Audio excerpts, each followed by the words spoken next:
Hey everybody. Okay, so I want to talk homeschooling. So I'll start with a teensy bit of background. My mom was an elementary school teacher, and she was a single mom, and so I was always at school with her.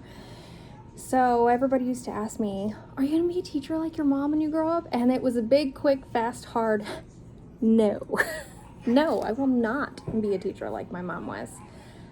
So the thought of homeschool was just never in a million years, right? Well, then, everything has happened here in 2020, and the public school program that they did called the Educational Outreach was a disaster. It was a disaster, and that's a nice way of putting it. I had so many of the questions. He's going to be a fourth grader this year. So he was in third grade last year, and he would come to me with these questions, and he would go, "Mom, I'm getting this wrong." And I would look at it, and he was getting it right. But it was telling him that it was wrong. So he was getting really discouraged because he would keep clicking on answers because it was all, digital. He would keep clicking on answers until it gave him the right one. And he's like, "Mom, I know this answer is wrong." So I approached the teacher with an email, and I sent her screenshots of how it was showing the wrong answer. And I was like, maybe I'm confused. Okay, maybe, maybe I'm just that dumb, right? That I can't answer a third grade history question but no, it turns out, and the response that I got, was, "Oh yeah, we know there's some glitches in the system. Just tell him to do the best he can." What? So you want him to do the best that he can, but all the meanwhile he's getting discouraged because it's showing him that the answers that he's getting are wrong.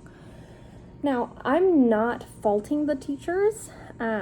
I applaud them very much of how I don't know how they're going to teach during this time. I know that this whole virtual learning thing is totally new experience for everyone, but I just wanted to get on and talk about a little bit of what me personally, what I'm going to do with my kids this semester.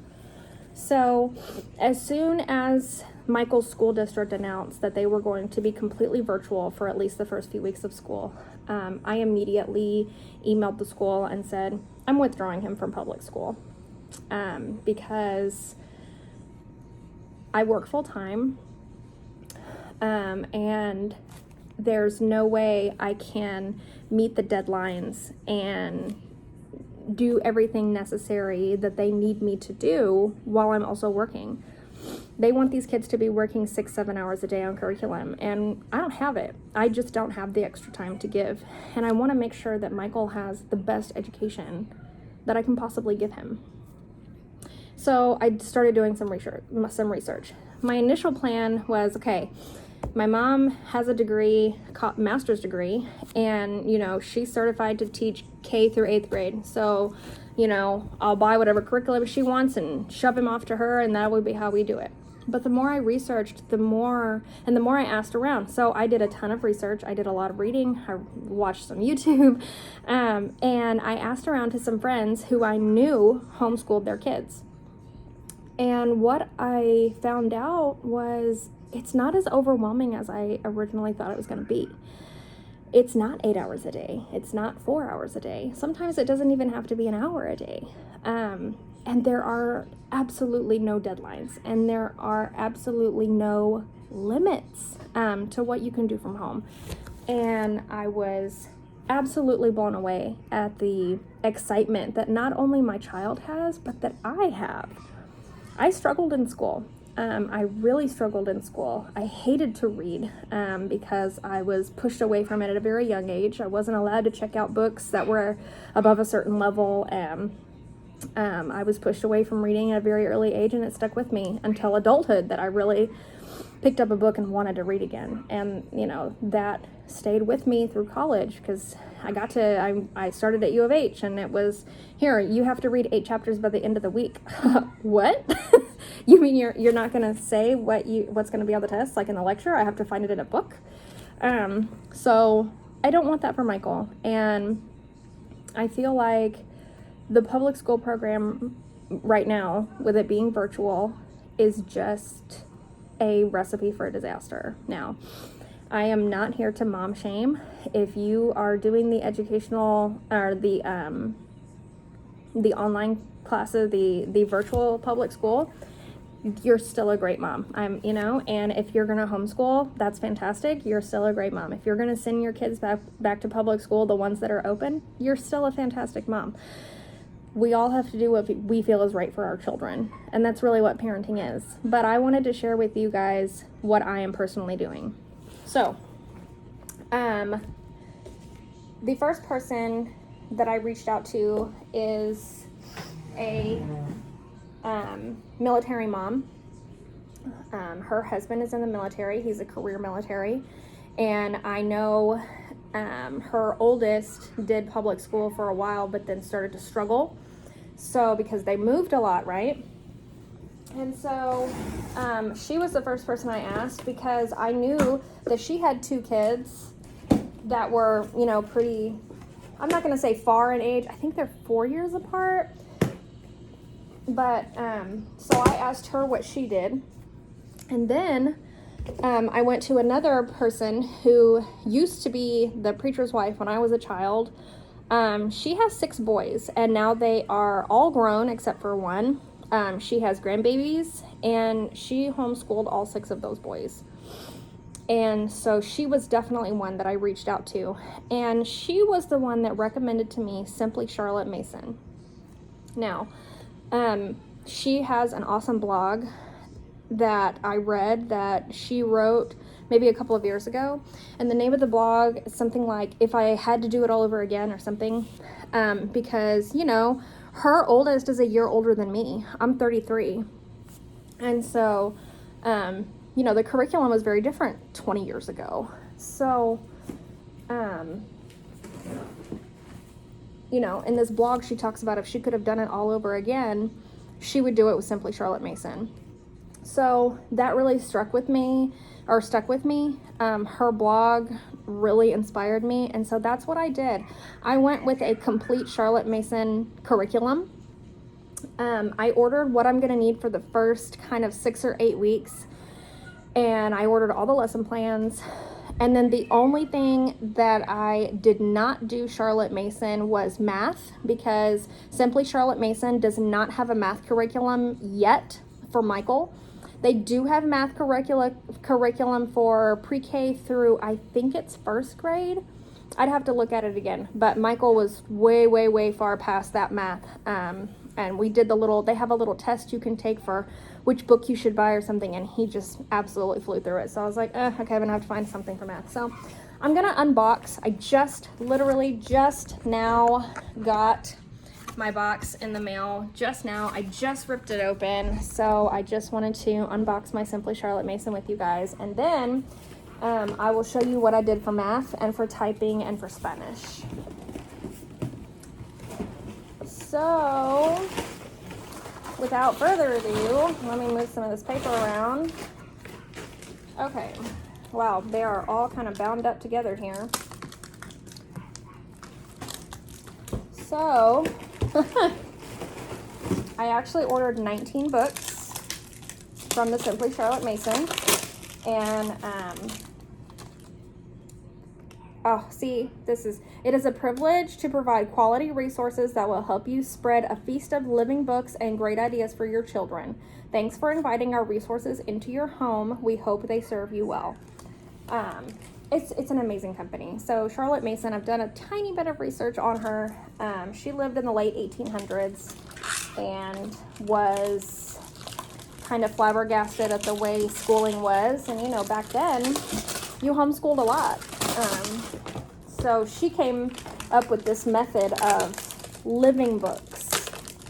And it's not just here, read the book and answer the questions. It's here, this is how we incorporate this into our everyday lives, okay?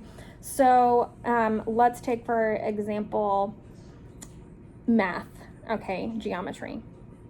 When do we use math in our adult lives? How many times did you sit in algebra class and go, well, oh my gosh, I am never going to need to know that the square root of 43 is, whatever. Well, then you go to geometry class and, learn how pieces of things fit together. And you get your spatial reasoning. Well, what about loading the dishwasher?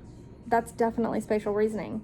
And it all ties back into math. So I love that she takes the curriculum and puts it in here. This is how you'll actually use this in your everyday life. So, sorry, that was very loud. There's way more paper than I thought there would be. So, like, for real, 19 books, guys. 19 books are in here. So let me cut this open really quickly.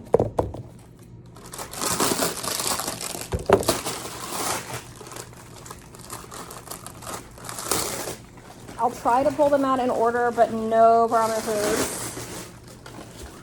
Okay, so for Charlotte Mason, she does her lesson plans in 3 categories. So you have your individual studies. So this is 4th grade. She has an individual studies book from pre-K all the way to, I think, 7th grade, but it might be 8th grade. It's either 7th or 8th grade.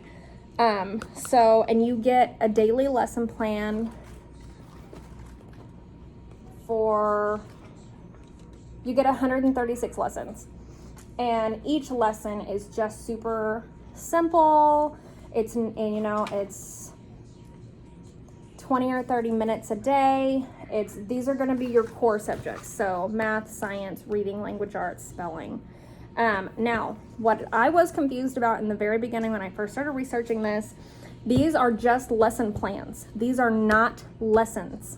So this tells you this, and it's just a recommendation. If you don't like what she recommends, you don't have to do that. You can change it. It's homeschool. There are literally no limits, 0 limits.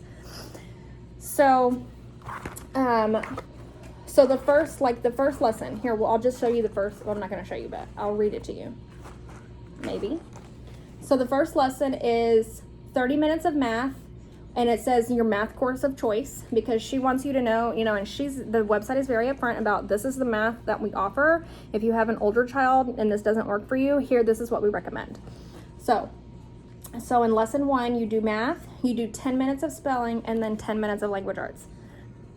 So in 30 minutes, you're done with your individual studies with your core group stuff. But that's one day. And then the next day, you might do science and spelling. The next day, you might do math, science, and typing. The next day, you might do Spanish, science, and math. I mean, every day is a little different, and that's something else that I really like about it.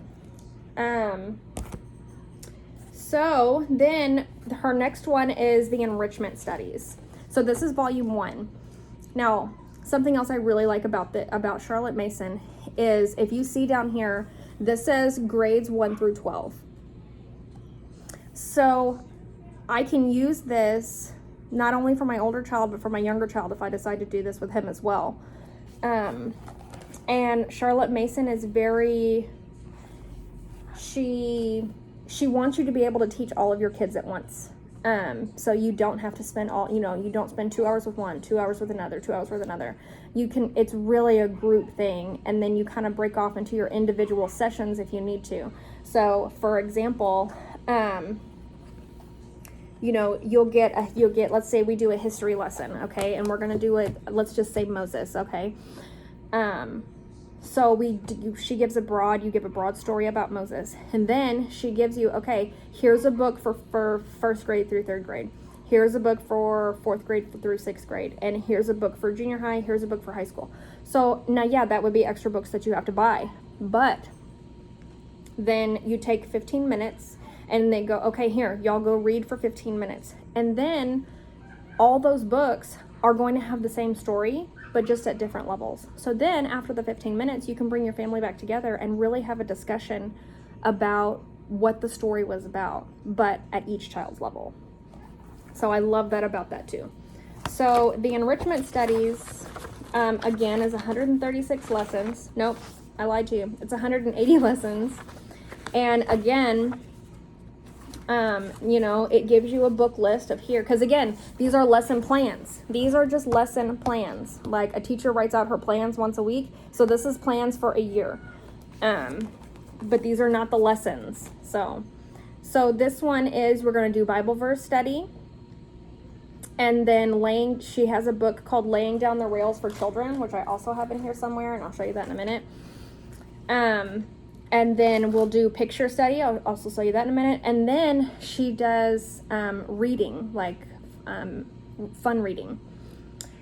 And she says, here, these are the books I recommend. So obviously, she just recommends them. You can literally do whatever you want. Now, I live in Texas. Texas is very lax about homeschooling. I think it's fantastic.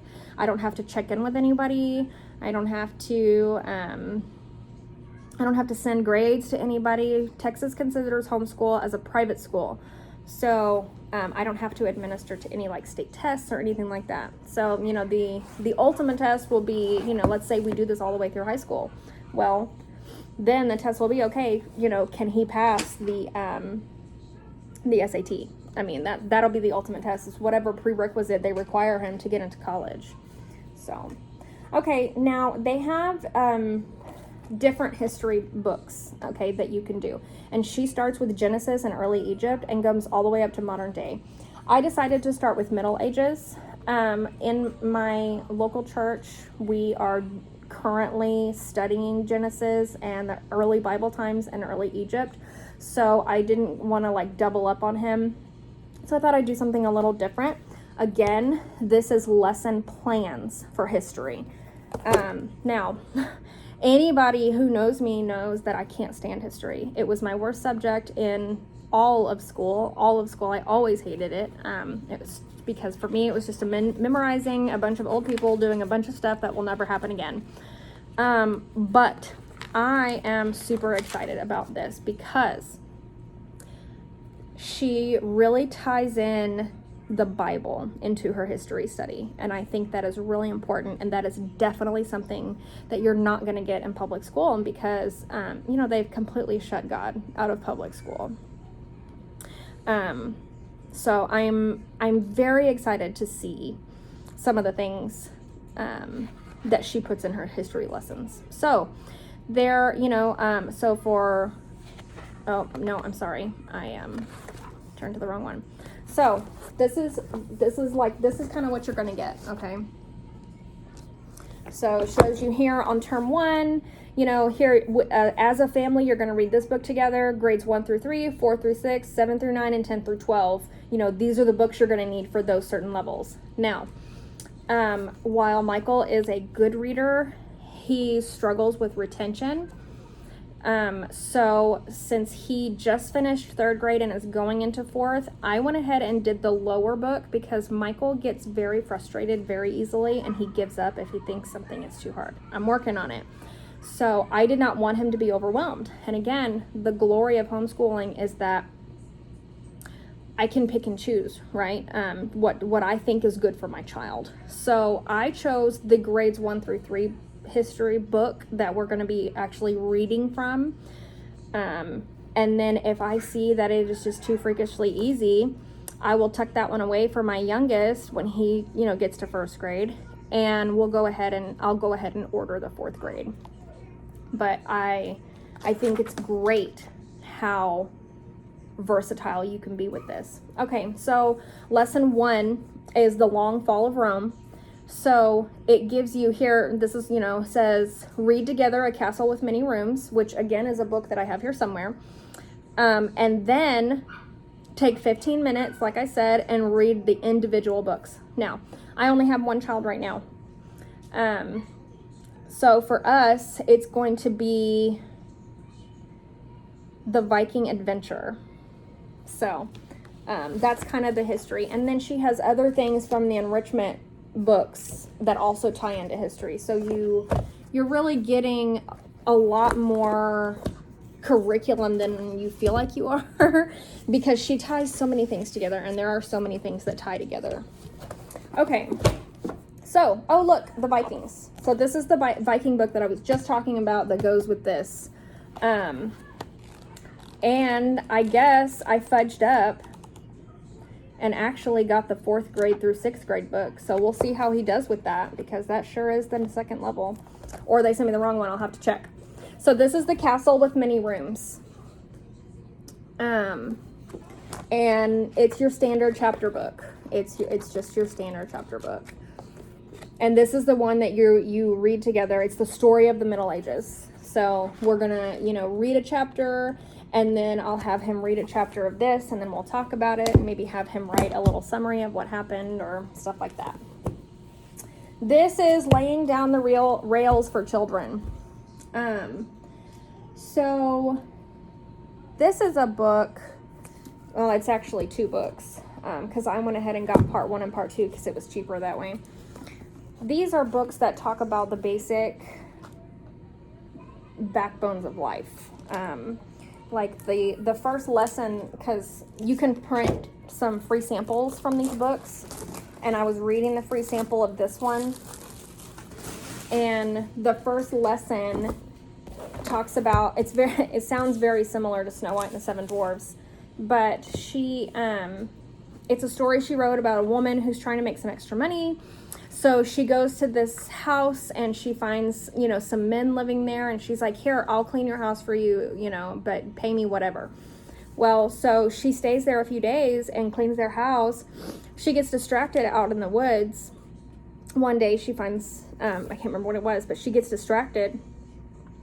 And she's laying down in the middle of the night, and she's like, oh my gosh, I didn't clean the rug today, because I got distracted. Well, she can't sleep about it. So she gets up and goes to clean the rug. Well, she picks up the rug, and the men had left her money under the rug. So, and then I got Michael to tell me the moral of the story, that, we shouldn't procrastinate. We need to get our things done, so it's just, there's so many people that I know that, you go through high school and you graduate and you can't boil water, and you don't know how to turn on the stove, and you don't, there's just, you don't know the basic fundamentals of life, and I don't want that for my kids. We're going to do a sewing lesson. We're going to do a typing lesson. We're going to do drawing and art. And anyway, so that's the laying down the rails. It's just needs of life. Okay. Poems. So this is Enjoy the Poems by Robert Louis Stevenson. So this was one of the ones, I think it's the enrichment studies, as one of the books that you need. So, and it's just literally a book of his poems, and then it gives you notes by each poem about what kind of poem it is, how it should be read, if there's any kind of like message in the poem, what the message should be, and just talk to your kids about that. So, okay, so journaling a year in nature. So I'm very excited about this one. So this one is tied to science, and it says that you should have one for each child. I actually ordered 3 of these, so I am going to do one. I'm gonna have Michael do one, and then I'm gonna have my boyfriend do one, because this is all about drawing your perspective, and I think it's going to be so cool to see, for Michael to see that everybody sees nature differently. So you basically you get a blank page for each one, okay, and you're supposed to start, and I'm looking for it right now. You're supposed to start in the season that you're currently in. So it is July right now, so it is summer, even though in Houston we really have 4 seasons of summer and like a week of winter, but that's besides the point. Here we go. Summer. So we're gonna start with summer, and we open it up, and it's going to be kind of basically the same thing. So it's, you're going to do the trees, bushes, shrubs, plants, insects, spiders, birds, animals, etc., etc. And it's really about taking your kids outside and looking at God's creation. Look what God made. And then it's here. Draw it from your own eyes, you know? So the first one is go out, look at the shape of the tree. Does it have flowers, fruit, seeds? Observe the shape, size, coloring of leaves. Identify the tree, you know? And so we go out, and I have this huge palm tree in my backyard. It was there when we bought the house. So we go out and talk about palm trees. You know, where do they originate from? How do they grow? How do you care for them? How, you know, so, you know, all of that can be tied into science. So, like I said, I got 3 of these so that I can have one, Eric can have one, and Michael can have one.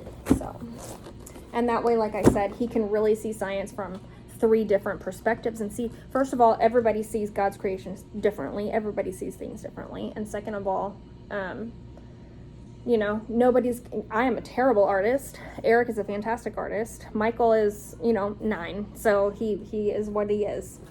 But, oh no, this next one is all stuck together with the binding. There we go. Okay. So this next one is using language well. So this is going to be your language arts. And then you have also the teacher. So the teacher book. So the answer keys, the lessons, you know, blah, blah, blah. And then this is the student book that you'll use. Now, I will say this. I don't know what I'm planning to do, but I'm trying to figure out how I can use this again with my younger child, because it says to write, you know, and it has like each lesson has, you know, these lines that you can write in. But I think what I'm going to do is have him write in a notebook instead. We'll have like a language arts notebook that he can write this in, because first, that will really get him to work on his penmanship. And second, then I can, you know, reuse the book for my youngest. And, you know, if I have more kids down the line that I homeschool, if I end up homeschooling. The using language well, she tells you what grades it is somewhere. See, it says most lessons take 5 minutes or less. So language arts, it's going to be 5 minutes. And it's, if you do lesson 1, it's a real quick writing thing, and then you're done. But she says, you know, that it's like 1st through 3rd grade does this section of the book, and I'd have to look at it in, because I really, honestly, I can't remember. But I got book 1. I did not order book 2 yet, because they don't have them in a set. You had to just order them separately. And I'm like, well, we'll see where we get with book 1. Okay, Spelling Wisdom is the Simply Charlotte Mason spelling guide. You know, instead of just your typical, here I'm going to recite words and you have to spell them on a piece of paper, it goes into depth about spell, and it's you're going to learn the 6,000 most frequently used words. Well, what's also great is that she pulls Bible verses, you know, and instead of writing words in a list down, you recite the words one at a time, but it's a sentence. And so these are the, you know, these are the words you need to work on, or, you know, so you're working on spelling without realizing that you're working on spelling, if that makes sense. And then as you get farther into the book, they get longer and longer and longer. So like exercise 1 is I am, I can, I ought, and I will. Exercise 2 is better safe than sorry. So, you know, it's little, you're definitely going to learn how to spell. But then, you know, as you get a little, then, you know, you get to exercise 50, and it's Luke 12:17, the entire Luke 12:17 from the Bible. And then you go a little bit further, and it's a story. I mean, that you recite to them, and they write it down, and then you check the spelling. So this is another one that has 2 books, but book 1 was, I think, 1st through 4th or 5th grade. Don't quote me on that. I could be wrong. I need to check that. But I know at 4th grade we were in book 1, so that's what I got. Okay, so this was a book that went with the enrichment studies. This is Visits to South, Central America, and Australia. So this is really cool, and there's another one that I'm going to buy that I didn't get yet. She has a really cool book about how other kids go to school, and I can't remember right this minute what it's called.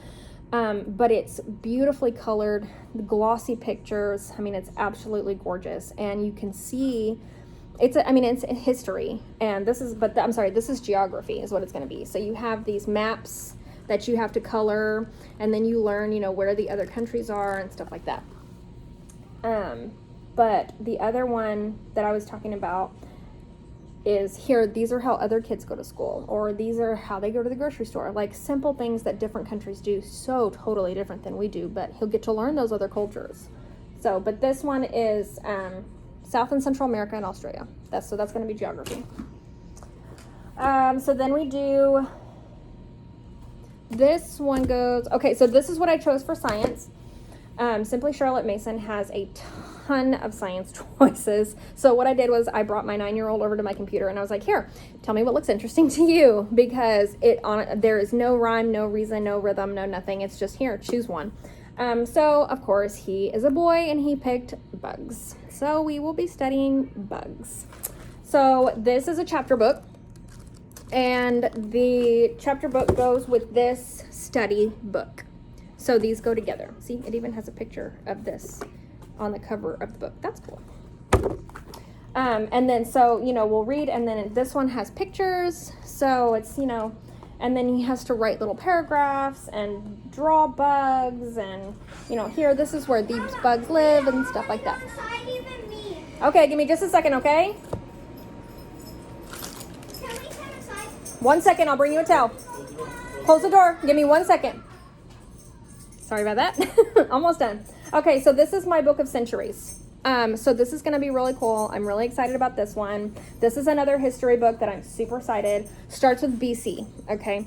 And we're really going to go through, and you can write down what books you've already studied, what you learned, and then you have here, this is the century at a glance. This is, what happened in this year. This is what happened in this year. And then you really have places for you to draw, to put pictures, to, really talk about each century and what happened in that century. So that's how we're going to keep track of that. Music studies for Bach. So I'm very excited about this one. This is going to be our little music study. This was in the enrichments section. They have lots of different composers you can choose from. And then last but definitely not least is our picture study. So this is our picture study. I did what they recommend to go first. They have lots of different artists that you can choose from. But this was the one they suggested to go first. So it's really just a compilation of a bunch of pictures, and they are laminated, they are glossy. It came with a little book, about the artist. So that's going to be our little artist study. Now, I am quickly going to talk. Uh-oh. Hey, Mom. No. Yes. No. Can you come help us Yes. pick up the blowers? 1 minute, okay? Okay. I thought my phone died, but it sure didn't. Okay, so the last thing that I'm going to quickly talk about is what I'm doing for math. Oh, maybe. So, like I said in the beginning, Simply Charlotte Mason did not have a math set that I could use for 4th grade. So I went with The Good and the Beautiful. I am very impressed. Michael has been absolutely loving the math. Now, what I did learn is that these are by level, and by level they are not grade level, because level 4 is way over Michael's head. Level 2 was too easy, so we're starting at level 3, but that does not mean grade level 3, like public school grade level 3. So this is it's a math book, just like you would expect any other math book to be. And then we got an activity book. So this explains how to play all the games. We got pentominoes somewhere. These guys, these are hard. Okay, Eric has 3 degrees, 1 law degree, and we couldn't figure these out, some of them. So they're hard, but they're fun. And then we got some games. I think there's like 20 games you can play. So you race turtles. Almost. One more second, please. We can do baseball games. Super fun. And then he has a math journal where he's going to kind of like leave his thoughts of what he learned. The last thing I got was typing. I also got this from The Good and the Beautiful. Michael's very interested in the computer. I work on the computer every day. So, you know, the lessons are very simple. They start out with home row and showing you where home row is. You can have them fill in the letters if you want. And then the very last thing that I got was a Spanish lesson. And I haven't, that's the only book I don't have in yet, but I'm not playing. I got Spanish because I do speak Spanish. So that will, and he's always wanting me to teach him Spanish, and I thought that would be a really good way to do that. So anyways, I hope you enjoyed this unboxing video as much as I did. I definitely had a lot of fun. I can't wait to get started. Michael can't wait to get started, which is the super exciting part because school is exciting for him again. And, you know, it wasn't before. So we'll catch you guys later.